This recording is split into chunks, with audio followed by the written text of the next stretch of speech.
शिखा सिंह जी अहमदाबाद से। राधे राधे। राधे राधे महाराज जी। महाराज जी, पुरुषार्थ चतुष्टय धर्म अर्थ काम मोक्ष में धर्म क्या है और हम अपने धर्म के बारे में कैसे जानते हैं? हाँ, धर्म वो है जिसे शास्त्र आज्ञा करता है करो, और जिसे शास्त्र आज्ञा कहता ना करो उसे अधर्म कहते हैं। ऐसे ही हमारे प्रत्येक शरीर के संबंधियों से धर्म है। भाई है तो हम बहन है, हमारा क्या धर्म है? माँ है तो हम पुत्री हैं, हमारा क्या धर्म है? पुत्र है तो हम माँ है, हमारा क्या धर्म है? समाज है तो हमारा इसके प्रति क्या धर्म है? तो शास्त्र आज्ञा के अनुसार, इसीलिए शास्त्र स्वाध्याय करना चाहिए, क्योंकि हमें पता तो चले कि शास्त्र क्या आज्ञा करता है।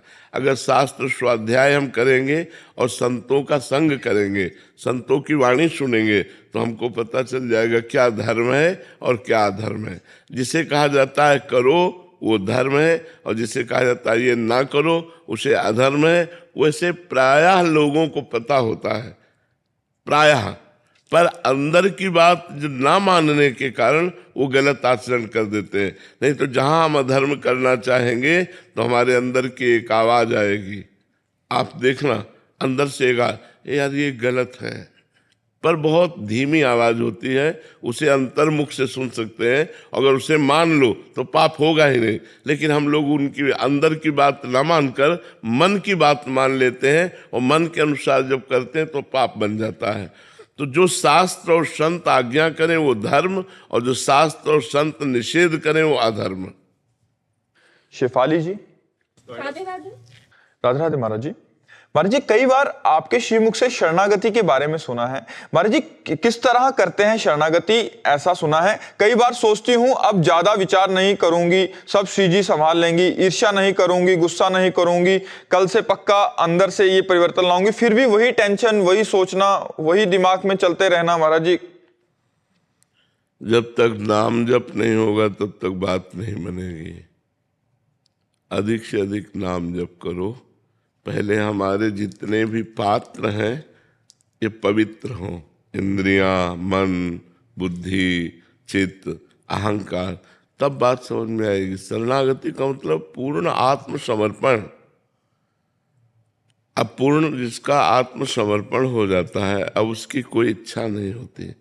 जैसे जो क्रिमिनल आत्मसमर्पण कर देते हैं, उनकी कोई इच्छा थोड़ी रह जाती है, वो तो जेल में जैसा उनसे करवाया जाएगा वैसा करेंगे। ऐसे ही हम अनंत जन्मों से माया के द्वारा प्रेरित होकर अपराध करते रहे। अब हम भगवान को आत्मसमर्पण करते हैं कि अब मेरे से कुछ नहीं होने वाला, अब आप करवा लीजिए।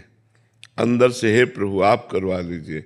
भजन हो रहा है तो भगवान की इच्छा से हो रहा है, कोई सत्कर्म हो रहा है तो भगवान की इच्छा से हो रहा है, असत्कर्म की प्रेरणा हो रही उसे हम भगवान से निवेदन करते हैं। तो देखो प्रभु ये गंदी बात हमारे मन में आ गई, आप इसे रोक दो नाथ, मेरी सामर्थ्य नहीं कि मैं इसे रोक पाऊँ। तो अंदर से जब हम भगवान की शरण की भावना लेते हैं तो हमें धीरे धीरे शरणागति अनुभव में आने लगती है कि हमारी शरणागति हो रही, भगवान बड़ी कृपा कर रहे हैं, मेरा मन अब भगवान के चरणों में लग रहा है। पर इसके लिए हमको प्रथम संतों का संग करना होगा, शास्त्रों का स्वाध्याय करना होगा और नाम जप करना होगा। जब हम ये करेंगे तो हमारा हृदय थोड़ा पवित्र हो, तब हमें शरणागति की बात समझ में आएगी। और शरणागत जब हो जाता है तो स्वयं भगवान जैसे अर्जुन के घोड़ों की बागडोर अपने हाथ में संभाल ली ना, ऐसे स्वयं भगवान हृदय में बैठ करके भक्त के पूरे जीवन की बागडोर संभाल लेते हैं। अब उसका जीवन बड़ा आश्चर्य में जीवन हो जाता है। जिसका आत्मसमर्पण हो जाता है, बड़ा आश्चर्य में जीवन, निश्चिंत हो जाता है, वो निशोक हो जाता है। उसमें किसी भी प्रकार की संशय वृत्ति नहीं रहती, उसमें कोई विपरीत भावना नहीं रहती, वो निर्भय हो जाता है। ये 5 लक्षण शरणागति में बड़े जोर से प्रकट होते हैं। निर्भय, कोई भय नहीं, निश्चिंतता, कोई चिंता नहीं, निशोक, कोई शोक नहीं। जब इतने सामर्थ्यशाली भगवान हमारे हैं कि एक क्षण में अनंत ब्रह्मांडों का सृजन कर देते हैं, तो शोक किस बात का, निश्चिंतता हो जाती है। अरे इतने बड़े स्वामी के हम सेवक हैं, जब जो जरूरत होगी अपने आप वो दे देगा। निर्भय, कोई भय नहीं रहता, क्योंकि इतने बलवान भगवान की हम शरण में, अब हमें क्या भय। तो वो निर्भय हो जाता है, निश्चिंत हो जाता है, निशोक हो जाता है, उसमें कोई संशय नहीं रहता, कोई विपरीत भावना नहीं रहती। विपत्ति आई, क्या भगवान नाराज है क्या, ऐसा बात नहीं आई।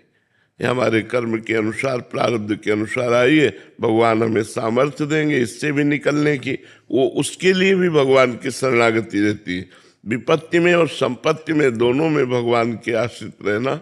इसलिए पहले नाम जप करो जिससे हमारी बुद्धि पवित्र हो।